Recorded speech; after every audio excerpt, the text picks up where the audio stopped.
여러분, 안녕하세요. 그러면 연구 논문 소개를 또 진행해 보도록 하겠습니다.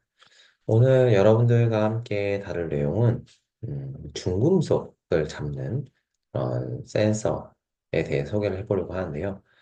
우리가 일상생활에서 많이 접할 수 있는 이런 중금속이 어떻게 흘러가고 또 이런 것들을 어떻게 잡을 수 있는 기술들이 있는지 한번 알아보도록 하겠습니다. 그럼 한번 해보도록 하겠습니다. 음.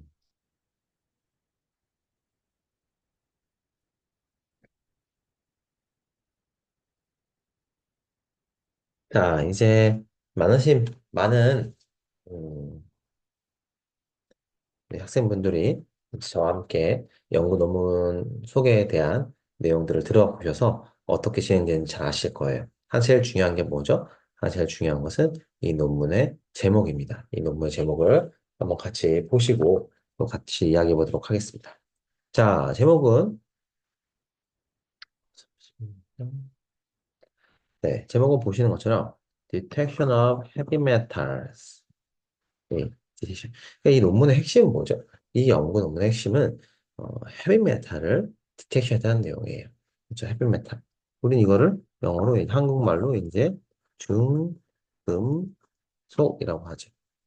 자, 근데 중금속을 왜 디텍션 할까요? 중금속을 먹게 되면은 실제로 다양한 문제가 발생합니다. 특별히 좀 성인들 같은 경우는 충분히 조금 섭취를 해도 괜찮아요. 출연해도 괜찮아요. 왜냐면 우리가 일상생활에서 이 다양한 중금속들이 이제 있기 때문에 그렇습니다. 산업 현장에서 중금속 물질들이 많이 쓰이고 있기 때문에 그 물질들을 섭취를 안 하고 사는 것은 거의 불가능하다고 생각합니다. 하지만, 하지만 이런 중금속들을 아이나 또는 태아 이렇게 임산부들이 섭취를 하는 경우는 되게 큰 문제들이 발생할 수 있어요. 왜냐하면 이런 중금속들이 DNA가 자라거나 이렇게 확산될 때 이 사이에 끼어 들어가요. 이걸 인터칼레이션이라고 부르는데 이렇게 중금속이 끼어 들어가게 해서 돌연변이나 유전적인 문제들을 만들 수 있다는 거죠. 그래서 카드뮴이나 납에 중독 또는 수은에 중독됐을 때 뭐 이따의 병이라든지 그런 여러 가지 질병들이 발생할 수도 있고 또는 장애가 남을 수도 있어서 실제로 이러한 중금속을 검출하는 기술들은 매우 중요한 내용입니다. 그러면 이러한 중금속을 어디서 검출하냐?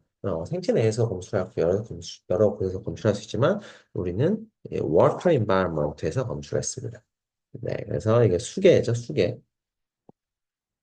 물 속에서, 물 환경에서 검출을 했고요. 자, 그래서 이게 이제 무슨 내용이에요? 물 안에서 중금속 검출을 했어. 라는 것이 이 연구 논문의 핵심이 되겠고요. 이거를 어떻게 이용했냐? 이제 이 연구의 오리지널티가 나올 수 있겠죠? 이 연구 오리지널은 나피온 블랭킷 비스무스 나노파티클이라고 호칭을 부르는 기술들을 가지고 있어요. 자, 여기서 나오는 처음 보는 단어들이 있는데, 나피온이라는 물질이 있고요. 그 다음에 여기 있는 비스무스 라는 이런 두 가지의 물질들이 있습니다. 비스무스 나노플레이트는 나노 뭐예요? 나노플레이트 판이죠, 판. 비스무스 이거 오른쪽 잘안 보이네. 찾게 해야 되네요. 나노판입니다. 이 나노판들을 가지고 이제 연구를 했어요. 라는 그런 내용이죠. 그래서 다시 정리를 해보면 어떻게 돼요? 헤비메탈을 잡았는데, 이 워터 인바이먼트 헤비메탈 잡았는데, 나피온과 비스무스를 이용했다. 근데 여기서 재미있는 표현이 나피온 블랭크라는 뜻이 블랭크드. 블랭크드가 뭐예요? 담요를 덮은, 뭘 덮은 그런 내용이죠. 그래서 이 나피온은, 음, 나중에 설명을 더 드리겠지만 양 이온을 특별하게 더 끌어당기는 그런 막입니다. 이런 막인데요. 이 막을 여기에 비스무스로 플레이트를 덮어서 이 센서의 민감도를 더 높였다. 그런 내용에 대해서 말씀을 드릴 수가 있겠습니다. 자, 그러면 이 저널에 대해서 소개를 좀 먼저 하면은 이제 저널이 조금 모형이 되게 예쁘죠. 네, ACS라는 이제 잡지사에서 나오는 저널 중에 하나입니다. ACS는 American Chemical Society 그래서 미국 화학학회죠. 화학회지에서 거기서 Sustainable Chemistry and Engineering이라는 그런 저널이에요. Sustainable 이제 지속 가능한 뭐 화학이나 그다음에 공학 부분 내용들을 다루는 그런 저널입니다. 그러니까 이 내용 같은 경우도 실제로 중금속이나 이런 물질들을 다루는 게 환경적이나 친화적인 거나 어떤 그런 위험 관련된 내용들이 있을 때 우리가 알 수가 있는 내용이 되겠습니다. 자, 그래서 전화를 보시면 이제 이제 전화에 대해서도 잘 이렇게 분석할 수 있으시니까요.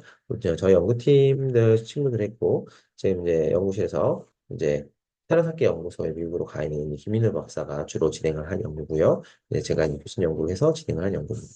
자, 그림을 보시면 아주 간단하게 나와 있는데요. 자, 기존에 스피어 형태 비스무스나 NS는 나노 스피어란 뜻이에요. 나노 단위의 스피어보다 네, 저희는 이제 팁 소니케이션이라고 하면은 소니케이션은 뭐냐면 여러분 안경을 닦을 때 찡 하는 세척하는 방법 있죠. 그걸 이제 초음파 세척이라고 하잖아요. 근데 이거 소니케이터를 이용해서 소니케이션을 친다 이런 식으로 표현을 쓰는데요.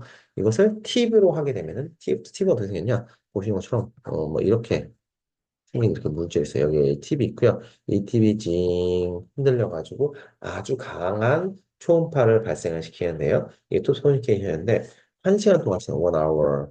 그랬더니 이 스피어가 깨져가지고 척척척 깨져서 이런 플레이트가 되는데요. 이 플레이트는 다양한 특성을 가지고 특히 엣지 이펙트라는 게 있는 뒤에 설명해 보도록 하겠습니다. 자, 이런 플레이트를 밑에 깔고 거기에 라피온이라는 망을 이제 블랭크 덮었어요. 그랬더니 이 라피온 물질이 interferent protection 다른 물질들은 통과시키지 않고 중금속 양이온만을 통과를 한 다음에 여기에 이제 real sample 센서에서의 중요한 거는 real application 할 수 있냐 없냐가 중요하다 그랬죠. real application 예제인 effluent랑 tap water, tap water는 뭐예요? 수돗물이고 effluent는 이제 방류수 수라는 그런 내용이 실제로 물 환경에서 나올 수 있겠죠. 방류를 해버렸을 때 중에서 나올 수 있겠죠. 이런 물질들에서 잡을 수 있다. 해서 기존에 있는 센서 같은 경우 이런 식으로 점점점점 이제 나와야 되는데 그거는 이제 그냥 정보만 썼을 때 그래서 이렇게 단계별로 했을 때 우리가 만든 이 어, 연빨강색 이 피 가장 카드뮴과 납 이온을 잘 검출하라 이런 내용들의 이걸 TOC 이런 테이블 컨텐츠라고 하기도 하고요. 또는 뭐 썸네일, 엄지손가락, 엄지손톱 같은 이 썸네일 피처 이런 식으로 표현을 하기도 합니다. 자, 그래서 그림이 너무 아주 예쁜데요. 실제로 그래서 이제 내용에 대해서 설명을 해보도록 하겠습니다. 아까도 설명 많이 드렸는데요. 자, 우리가 이제 스케마틱, 이제 논문을 볼 때, 연구 논문을 분석할 때, 이러한 대표 그림에 대한 설명을 잘 이해하는 것이 아주 빠르게 논문 이해하는 데 도움을 준다고 말씀드렸습니다. 자, 여기서 말씀 드시는 이제 글라스 카본 일렉트로드 이렇게, 글라스 카본 일렉트로드 같은 경우는 말 그대로 유리 기판, 여기 글라스 유리에 카본 이제 탄소가 코팅이 되어 있는 일렉트로드입니다. 여기서 저희가 사용한 거는 이제 막대장 공정을 사용했어요. 막대장 어떻게 생겼어요? 이렇게 했습니다. 여기 이제 기판이 이렇게 있고요. 막대 끝에 금같이나 또 이제 카본 같은 게 있는 건 이제 연말을 시킵니다. 연말을 시켜서 이제 여러 이물질들을 하고 프레시 상태를 만든 다음에 진행을 하는 거죠. 저희는 비스무스를 쓰는데 비스무스를 쓰는 이유는 뭔가요? 이는 비스무스라는 이 금속은 금속들과의 친화성이 매우 좋고요. 전도성도 매우 우수합니다. 그래서 전도성이 우수하기 때문에 신호를 증폭을 시켜주는 거죠. 그래서 이 대부분의 연구들은 비스무스 입자를 사용을 해요. 그래서 비스무스 입자를 했을 때 일렉트로드만 있을 때도 신호가 나오지만 일렉트로드 있을 때보다 훨씬 더 민감한 화학 쪽의 어떤 카본 납에 대한 신호가 나오는 거죠. 그러면서 이제, 교수님 이게 갑자기 터렌트 갑자기 이렇게 튀어나온다고요? 이건 어떤 개념인가요? 자, 이걸 알기 위해서 우리는 어, 어, ASV 그다음에 CSV에 대해서 한번 이야기를 해보도록 하겠습니다. ASV와 CSV는 뭐냐? ASV는 Anodic Stripping Voltammetry 방식이고 CSV는 Cathode Stripping Voltammetry 방식입니다.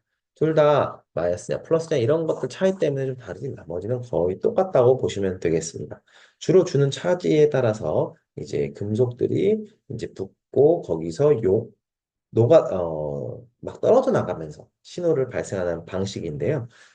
여기 표현 좀 하겠습니다. 자, 그래서 예를 들어서 표현을 해보면 금속 이온들이 A라는 금속이 플러스 차지가 있는데 여기서 마이너스 차지를 이제 걸어주게 되면은 얘가 이렇게 딱 붙어서 전자를 얻게 되겠죠. 그러면은 어떻게 돼? 그 다음 스텝이 여기서 이러한 물질로 A라는 금속으로 환원이 되겠죠. 전자가 와서. 그러다가 시간이 지나서 여기서 반대로 이제 플러스 차지를 딱 걸어주게 되면 어떻게 되겠어요? 그럼 얘들이 다시 전자를 빼서 얘가 녹아서 다시 이온 화살로 나가게 됩니다. 이때 스페셜한 포텐셜을 존재하는데요. 그 포텐셜에 대한 커렌트의 값을 표현을 함으로써 이런 식으로 측정하는 방식이 ASV 또는 CSV 방식을 통한 중금속 검사 방식입니다. 근데 이 재밌는 거는 이 금속마다 이렇게 헬이 되는, 그래서 금속마다 층이 일단 다시 이온화되면서 전자를 얻어서 이 전자를 뺏긴 거죠. 전자를 뺏긴 거죠. 전자를 뺏기면서 다시 이온화되면서 이렇게 발생되는 이 디퍼런스 각자만의 포텐셜이 다른데요. 그러한 특성들을 가지고 여러 중금속들을 검출을 할 수 있고 심지어는 동시에 검출도 가능할 수가 있습니다. 여기서 대표적인 카드뮴과 납은 대표적인 사람 몸에 아주 치명적인 중금속으로서 쓰면 많이 안 되죠. 근데 일상생활에서 너무 많이 이제 사용되고 있기 때문에요. 지금 중요합니다. 그런데 이런 카드뮴과 납이 그냥 카본 전극에서보다 훨씬 높은 민감도로 가는 것을 확인할 수 있었는데요. 자, 이것을 저희는 팁 소니케이션을 이용해서 잘게 찡찡 이렇게 자른 거예요. 그래서 이렇게 하게 되면 플레이트가 바뀌는데 플레이트는 뭐가 좋냐? 이제 끝에 하이 플라즈몬이 발생합니다. 이 끝단에 엣지, 이걸 우리는 엣지 이펙트라고 하는데요. 엣지 이펙트 하이 플라즈마에서 이 플라즈마는 뭐냐? 간략하게 말씀드려서 이 부분에 전자가 불안정한 거예요. 이 전면의 전자가 불안정하기 때문에 여기에 에너지가 많이 직접화될 수 있어요. 예를 들어서 저희 피레침이나 뾰족한 피레침 같은 거나 나노 구조상에서 이제 플라즈몬 공명 현상들이 나는데 여기서 받은 에너지들이 외부에서 들어온 에너지들이 이 끝단에 이제 갖고 있는 전자의 특정의 주파수와 일치됐을 때 공진 현상, 즉 레조넌스가 나타나는데 그런 플라즈몬 공명 현상이 일어나게 되면서 에너지가 훨씬 더 뻥튀기 되는 현상들을 우리 플라즈몬이라고 합니다. 자, 이런 플라즈몬 현상을 징이 돼서 훨씬 더 신호가 증폭이 있는 거예요. 증폭이 있는 값들을 갖고 있다. 자, 여기서 나피온이라는 물질을 알게 되면 나피온이라는 물질은 아까 말씀드린 것처럼 이런 양이온, 지금 아까 납이나 카드뮴은 둘 다 양이온을 띠고 있는데요. 이 양이온들이 보시는 것처럼 이 밑에 이게 이렇게 통과할 수 있는 막 중에 하나가 나피온입니다. 그래서 이 양이온들만을 잘 당겨서 이 전극으로 보내고 전극에 이제 비스무스 이렇게 있죠. 나머지 것들은 여기 튕겨버리는 거죠. 그러니까 베리어 역할을 해줄 수가 있다는 거죠. 이런 베리어 역할을 통해서 인터페런스 프로텍션을 해주는 그런 내용들을 할 수 있는 게 나피온이죠. 나피온 막입니다. 그걸 통해서 실제 방류수와 또모에서 검출하는 것을 확인했다라는 그런 그림이 있게 되겠습니다. 네, 그림만 보시면 여러분 어때요? 쉽죠? 어렵지 않습니다. 물론 ASV, CSV 등등에 대해서는 잘 이해를 하셔야 되지만 그런 것들에 대해서 제외를 하고는 나올 내용이 어렵지 않습니다. 즉, 센서 기술이나 과학 기술이라는 것이 결국은 이제 어려운 과학 이론을 다루고 있을 수도 있지만 실제로 공학으로 넘어가게 된다면 일반인들도 이해를 할 수 있어야 이 부분에 대해서 써먹을 수 있기 때문에 이런 것들에 대해 설명을 하고 또 이런 것들에 대해서 이해를 하는 그런 시간들이 필요하다고 생각합니다. 자, 그래서 그러면 대표 그림들을 하나씩 살펴보면서 계속해서 우리 연구에 대한 탐험을 시작해 보도록 하겠습니다. 자, 이번에 소개를 해드릴 거는 과연 나피온 비스무스. 나피온을 깔기 전에 이 비스무스 플레이트가 잘 만들어졌냐, 안 만들어졌냐가 궁금한 거예요. 입자를 찍어봤더니 입자가 이렇게 동글하니 잘 나왔어요. 근데 실제로 이거는 이제 실험을 진행을 한 거죠. 그래서 컴페어에서 DPASV라고 하는데요. Differential Pulse Voltammetry라고 하는데 볼타메트리 ASV는 아노닉 약자가 빠졌네요. ASV는 아노닉 스트리핑 볼타메트리가 이제 빠졌습니다. 어쨌든 네 이제 DPASV를 가지고 진행을 해봤더니 입자들을 했더니 카드뮴과 납이 이런 식으로 파이프가 나왔어요. 이건 실제로 이제 실험한 내용입니다. 자, 이것을 플레이트로 바꿔서 했을 때 훨씬 더 신호가 샤프하게 원래 한 1점 정도 나오고 6 나왔던 게 훨씬 이 카드뮴과 여기 이 포텐셜이 카드뮴이고요. 여기는 납 포텐셜인데요. 이렇게 차이가 나는 것을 확인할 수가 있었습니다.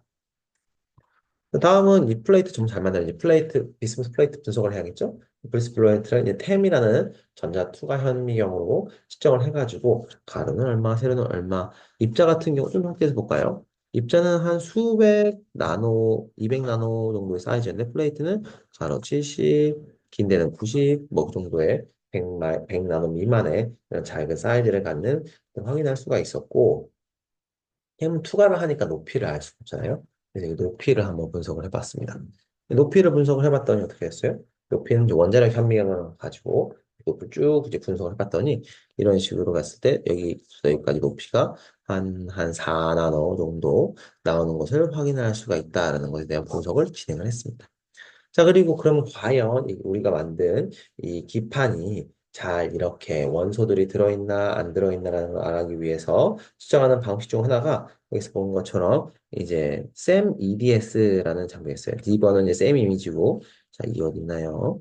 Electron Mapping Image 이를 통해서 네, EDS라는 장비를 통하는데 EDS라는 장비를 통하면은 이게 어떤 원소들이 있는지를 이제 피크를 가지고 보여주는 거죠.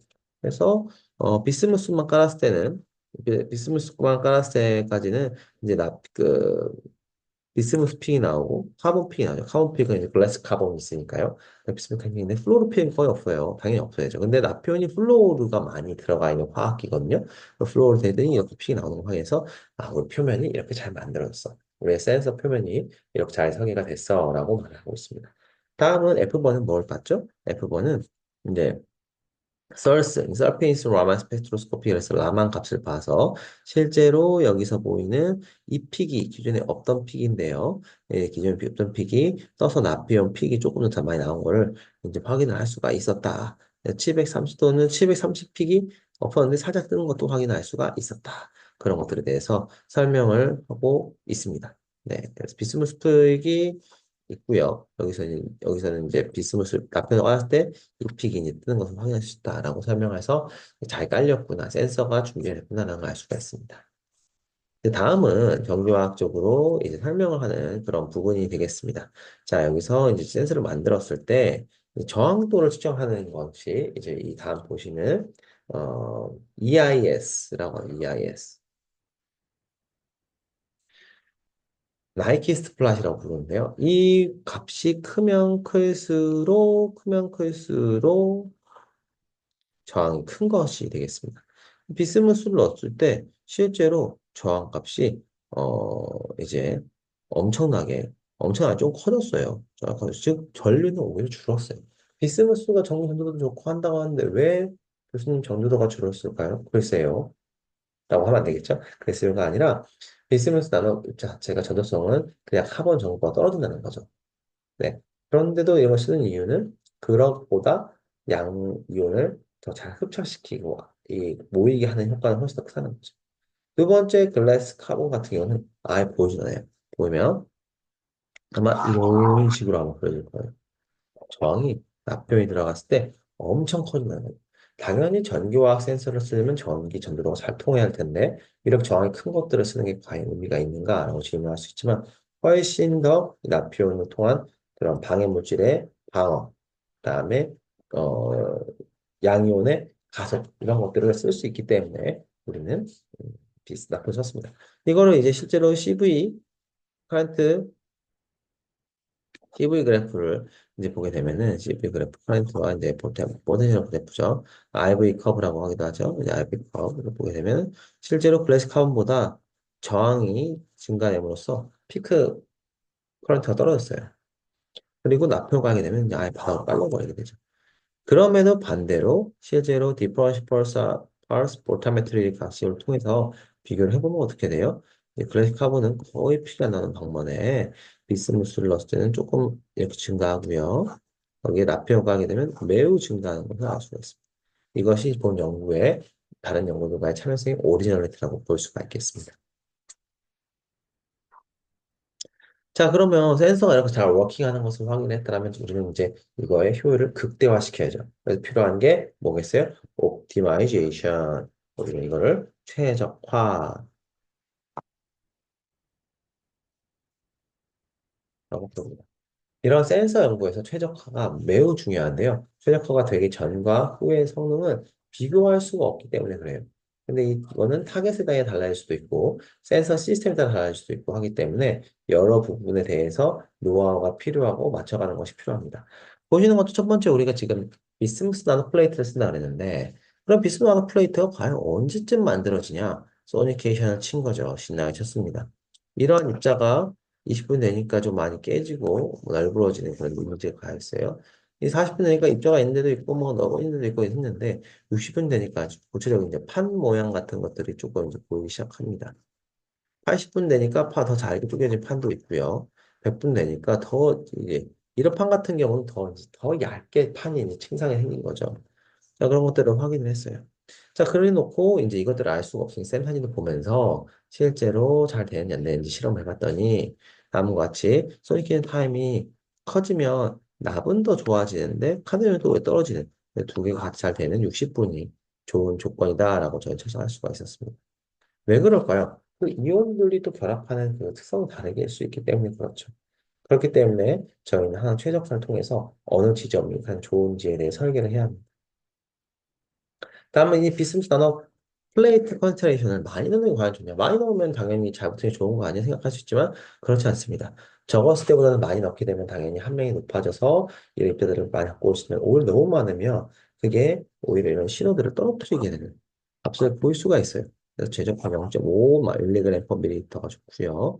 그 다음 나피온은 얼마나 넣어야 되는데 나피온 포인트로 했을 때 너무 얇게 넣으면은 좋을수록 좋을 것 같지만 또 그것도 아니고 너무 많이 두껍게 넣으면 신호가 오히려 저항이 커져서 힘들고 이런 현상들이 있어서 최적화되는 값이 0.25% 정도 되는 값을 찾을 수가 있었습니다.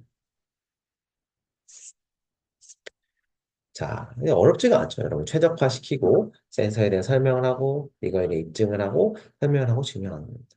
그러면 교수님 여기에 다양한 이런 글들은 다 뭔 내용인가요? 제가 설명했던 이 내용이 과연 어떠한 경향이 나타나는지 또는 이것들이 어떠한 특성을 갖고 있는지에 대해서 하나 스텝을 밟아 설명을 하는 내용입니다. 그리고 거기 합당한 사전 문헌이 있는지 아니면 나의 주장이 새로운 건지 이런 것들을 논리적으로 전개한 내용들이 들어간 게 논문이 되겠습니다. 자, 그러면 센서 기판을 만들었어요. 그리고 센서를 가지고 최적화도 진행을 했어요. 그럼 뭘 해야 될까? 이제 검출을 진행을 해야겠죠. 실제로 검출을 진행을 했습니다. 그래서 납과 카드뮴에 대해서 검출을 진행을 했고요. 이거는 단일 입자로 검출을 진행을 했습니다. 그래서 납과 카드뮴에 대해서 농도별 실험을 10나노부터 50나노까지 아주 신문호물 미만을 촘촘하게 이렇게 검출을 했을 때 잘 진행을 확인을 했고 타임을 성공했습니다.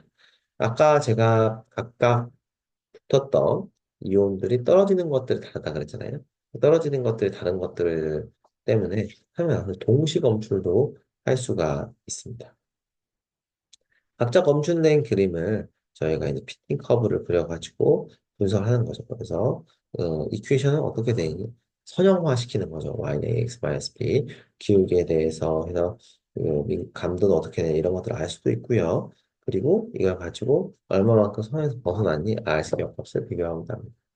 이거 이 F번 같은 경우는 2번을 가지고 분석한 내용이 되겠습니다. 재밌는 사진은 뭐죠, 여러분? 재밌는 사실은 실제로 싱글과 했을 때 이퀘이션과 멀티로 했을 때 이퀘이션이 다르다. 싱글과 멀티 이퀘이션이 다르다는 것을 알 수가 있습니다. 왜? 이런 이온들이 상호 또 반응을 해서 이온들을 더 붓게 또는 덜 붓게 하는 작용들을 할 수 있기 때문에 그렇습니다. 자, 다음은 테이블이 나왔는데요. 이 테이블은 뭐냐면 우리의 센서가 기존의 연구들과 비교해서 어때 했을 때 되게 다양한 연구들이 나타났습니다. 이 레퍼런스라는 건 다 각자 연구마다 연구가 진행됐다는 거죠. 그런데 우리 거는 0.178 나노몰, 0.376 나노몰끼리 디스워크입니다. 이 연구고요. 나중에 이제 훨씬 더 많은 사람들이 더 좋은 연구를 개발을 하게 된다면 어떻게 했어요? 이 연구가 이제 다음에 저희 거 연구를 또 달고 우리 연구도 좋아 이런 식으로 개발이 되겠죠. 우리 또 새로운 연구를 개발해야겠죠. 이런 식으로 계속해서 경쟁을 해 나가면서 과학을 발전할 수 있습니다. 자, 이제 이게 마지막 그림인 것 같은데요. 네, 마지막 그림이네요. 마지막 그림으로는 이제 실제로 이게 센서가 잘 만들어졌고, 최적화도 됐고, 농도 실험도 됐으니까, 이게 과연 진짜 상태에서 가까운 샘플, 우리는 이걸 리얼 샘플,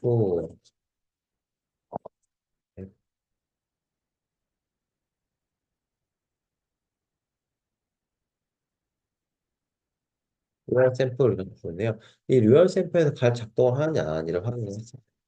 그리고, 보시면요. 자, 리얼 샘플에 대해서 볼 때, 실제로 테마터에서 10에서 50나노까지 아주 민감하게 검출하는 것을 두 가지 확인을 할 수가 있었고요. 그래서 관련해가지고 비교를 했으면 나피온이 없는 경우와 있는 경우에 비교를 좀 해봤어요. 왜냐면 나피온이 초동물에는 여러분 다양한 이온과 초동을 할 때 들어가는 여러 가지 물질 들어가 있을 거 아니에요? 이런 물질들이 오히려 신호에 반응을 주는 거죠. 50까지는 나왔는데 10까지를 보게 되면은 나피온이 없는 경우는 두 개가 구분이 안 되는 거예요. NS는 이제 구별이 안 된다 그런 뜻이에요. 하지만 나표현이 있게 되면은 이 컨트롤과 가까이 차이가 나고 오히려 구분이 되는 것을 알 수가 있습니다. 그다음 오른쪽 보시면 이제 방류수가 나오는데요. 여러분 오션이 어때요? 카드뮴 앞에가 제가 헷갈리네요. 앞에 나비였죠. 앞에 카드뮴이네요. 네, 카드뮴이고 이거 나비네요. 네, 여기서 카드뮴의 값이 픽을 보면 여러분 픽이 어때요? 이쁘지가 않죠. 이렇게 말하자면 원래는 막 이런 식으로 이런 식으로 나와야 좋은데 이렇게 되고 뭐 이렇게 되고 이런 식으로 안 좋게 왜 안 좋게 나올까요? 그만큼 신호를 방해를 줄 수 있는 물질들이 이 방류수에 엄청 많다는 거죠. 그래서 신호가 깔끔하게 안 나오는 경우가 진짜 많이 있습니다. 그만큼 이제 방류수에 다양한 물질들이 들어갔고 전자를 주거나 뺏거나 하는 물질들이 들어갔기 때문에 그 물질로 인해서 이런 식의 차이가 나타나는 겁니다. 자, 그래서 천연성 퓨션들을 이제 뽑아줬고요. 네, 그걸 가지고 이건 역시 나피온이 없을 때랑 있을 때를 비교했을 때 나피온이 있는 경우에는 주로 차이가 나지만 없게 된다면은 거의 똑같은 것을 알 수가 있고 이와 관련된 일차식이 다음과 같이 있습니다. 네, 여러분 어떠셨나요? 저 실제로 이런 중금속을 검출한 연구가 어렵지 않았죠? 중금속을 검출할 때 그래서 센서를 만들고 그 센서의 여러 가지 기술들을 통해서 나노 구조체를 만들고 이걸 최적화를 시켜서 잡는 걸 확인을 하고 그러면 리얼 샘플에서 어떻게 될까? 그걸 검출하는 것까지 하는 것이 그 연구의 내용이 되겠습니다. 자, 그래서 관련된 내용은 이렇게 진행됐고요. 조금 더 홍보를 좀 해볼까요? 그러면 잠시만요. 그러면 이 내용들은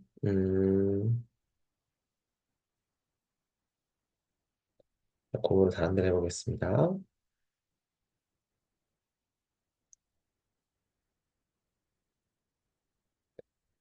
네, 음,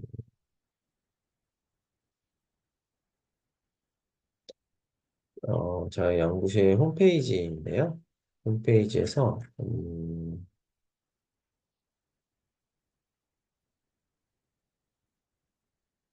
네, 이 연구입니다. 그래서 보시는 것처럼 HS 서스펜 케미스 논문 게재됐잖아요. 그래서 이러한 보시는 것처럼 이런 식의 그런 서스테이블 케미스트리, 이러한 그 백커버가 선정이 됐습니다. 백커버에 선정됐고요. 임팩트는 9점대네요. 관련된 기사들이 많이 있어요. 보시면요.